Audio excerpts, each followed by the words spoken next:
so the affirmation that we have for this month: peace dissolves every illusion and reveals the oneness of life and living. So when this theme came up, then I was really curious about it, like I am with a lot of themes, because they just sort of, I'm thinking of different words and ideas, whatever, and just sort of opening up, and then one will really land. And I don't necessarily know what it is that it's bringing with it, or what it is that wants to be shared, opened up to. And so for me, I'm as curious about this as maybe some people here are. What it did take me to, though, was a couple of months ago, and I can't remember if I shared this at an Elevate or at a Celebrate on Sunday. There is a monthly group that Glenn and I attend the first Saturday of the month called Abundant Good. And a couple of months ago, the theme was, what is an abundant life? What does it look like? What does it feel like? And this was still as I was navigating the residual sort of symptoms of the concussion that I experienced from the collision in June. And so it was the first one that I had attended in several months. And I was really glad to be back there. I was really, really excited to be in community with these people that I love and value. And I was really excited because we were doing some meditations by Joe Dispenza. And I was really, really looking forward to that because I'm a huge Joe Dispenza fan. However, when this meditation happened, even though it was about 12 minutes, about 2 minutes in, I just started bawling and unraveling because it was too much for me. It was too expansive. There was too much opening up going on. And so I had to do some serious nervous system resetting in order to stay and not go running for the hills. Once I got over the sort of the trauma and the dysregulation that was happening and eventually got composed and aligned, what came to me was, it wasn't about, having money or the things or the job or whatever sort of thing. What just came and landed and just sort of opened me up was, an abundant life for me is a life of peace. And it was so foreign to me. And even driving here, I was talking to Glenn, and I thought, when I look back at this entire year, because this year is almost done, our theme for the year is Here to Thrive in 2025. And I was so excited when that theme came to me last year. And I gotta say, and I have said it on this stage, that this year has felt more like Here to Survive versus Here to Thrive this year. And so at the end of this year, as I'm reflecting on what this year has been about, and the collision experience was a big one for me, and I knew even when it happened that there were lessons and gifts and insights that would be coming. I just had no idea what they were at the time, and I had to go through what I had to go through, and I wanted to be present for all of it.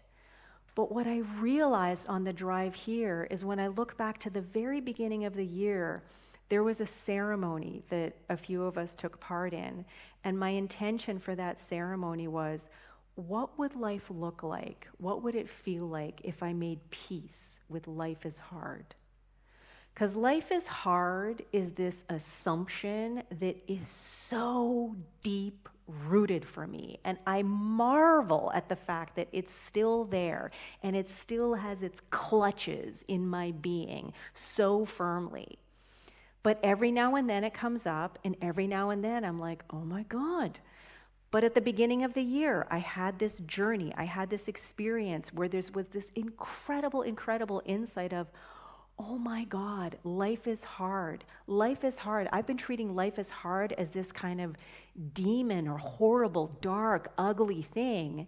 And what I experienced in this ceremony was that life is hard was this little tiny part of me that felt it had to stay hidden because it was ugly, because nobody wanted to see it. Nobody wanted to deal with it. I didn't want to deal with it.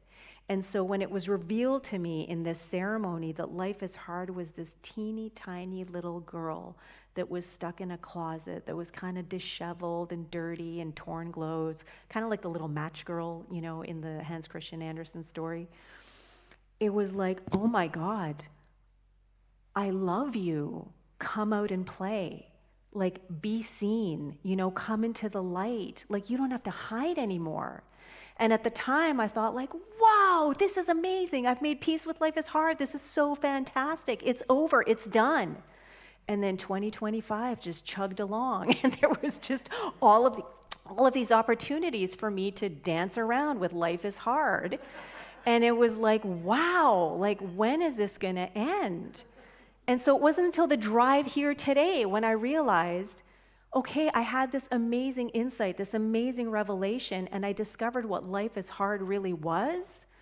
But there's still this work to be done to really be able to live a life of peace, because it really truly is something foreign to me. So I'm really grateful that this is our theme for the month and that this is the affirmation, because like I said, when I experienced in that abundant good journey a couple of months ago, what an abundant life could look and feel like, for me, it's a life of peace. No struggle, ease, grace, calm. That's what I want. So I am the embodiment of peace, aware, awake, and aligned. That was another affirmation I was thinking about having for this month, especially because it's going into next year, and I already have the theme for next year, which I'm super excited about. But this has more to do with the song that we're going to be singing at the end of today and the end of Celebrate this month, which is actually a new song that our VTC band leader, Kelby, wrote. And so I haven't even heard it, but I've seen the amazing lyrics. And when I saw the chorus or the refrain, I just thought, yeah, peace is a choice, like Leslie just offered. And so the lyrics are, I have decided to follow peace. I have decided to follow joy. I have decided to follow love. I have decided with all my soul. How amazing is that, right? And what an invitation that is. What a declaration, what an affirmation that is. And so again, I have no idea what the melody is, but the lyrics are already phenomenal, and this is something that is already speaking to me because it is a choice. Every single moment we are choosing, whether we're aware of it or not. No one is pulling any puppet strings. No one is creating our reality for us. No one is making any choices for us. It may feel like that from time to time, but ultimately we are the ones who are responsible for our experience. We choose, we decide. At least that is what we teach here, okay? And so peace is a choice. And peace begins as soon as we are ready to embrace and embody it, all right? But sometimes you can't quite get there, right? If you aren't ready to actually embrace and embody and feel it in every single fiber of your being, then there's a bridge to that, and that's to be willing. Because when you are willing, then you're being open. When you're being willing, you're being curious. When you're being willing, then there's an opportunity to open up just a little bit more, to receive some support, to receive some guidance, whatever it is that is required, so that you can actually cross that bridge over to actually embracing and embodying the peace that isn't out there, the peace that already exists within. That's what our work is to do. And so there is a song that is sung at the end of almost every single CSL, Center for Spiritual Living service, and I think maybe Unity. I can't remember now because it's been a while since I was at a Unity service. But it's the peace song. And it starts with, let there be peace on earth and let it begin with me, right? I've heard this song a million times. It's like a meme inside me. And so let it begin with me. And that's exactly what has to start, right? Like we need to make that choice for ourselves. We can't expect someone else to come and save us. We can't expect some politician or someone to like make that decision and make those things happen. We need to be the ones to decide, do I want to show up as peace? Do I want to live a life of peace? Do I want to embody peace? Because as we do, then what happens? As we're raising our vibration, as we're raising our frequency, that frequency is emanating more strongly out into the world, which can only uplift those around us, right? And it's, again, not about peace being somewhere out there that we have to find it. We just have to vibrate at a higher level of consciousness, like Leslie was offering, about her session today with her client, because then everyone and everything around us can resonate at that higher frequency as well. So it does begin with us, and it begins with a choice. And if we don't know that we have that choice, that we have that capacity to make that choice, it can be challenging, right? But this is why we come together in community, to remind ourselves of who and what we are, of what it is that we are capable of. So let there be peace on earth, and let it begin with me. Peace may begin with me, but it also impacts everyone and everything, everywhere and every when. All right? Time is this construct that we have made up so that we can do the things we want to do with the people we want to do them with, at the times we want to do them, right? It's not a linear thing. So when we choose peace, when we choose to expand, when we choose to open, when we allow our souls to be further activated, it doesn't just mean from this moment forward, it means everywhere. It means that anyone who's come before us, our ancestors, they get impacted as well. And so it is so essential for us to really take a look at what this means, to really open up to, does peace really dissolve every illusion of separation, of duality? Those are the missing words in there, and reveal the oneness of life and living? Well, yes, because if that's what we choose, then that's what we get, right?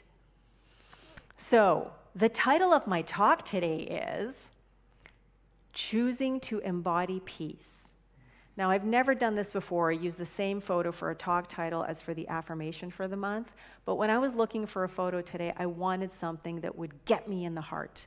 And as soon as I saw this picture, I actually started to cry. Because I see these 3 small children out in nature, looking out at a lake or a pond or whatever it is that they're looking at, just arm in arm, holding each other in love. And to me, that's peace right there. And they're so small, and they're so young, and it's so simple, and it's so easy. And so this is what I want more of for myself. This is what I want more of for us. This is what I want more of for the world.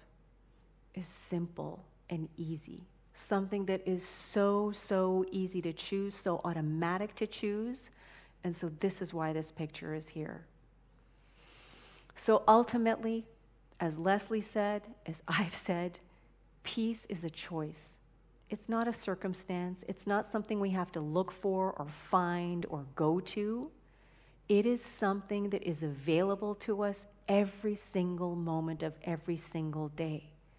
Peace is a part of our natural state of being. Peace is who and what we are.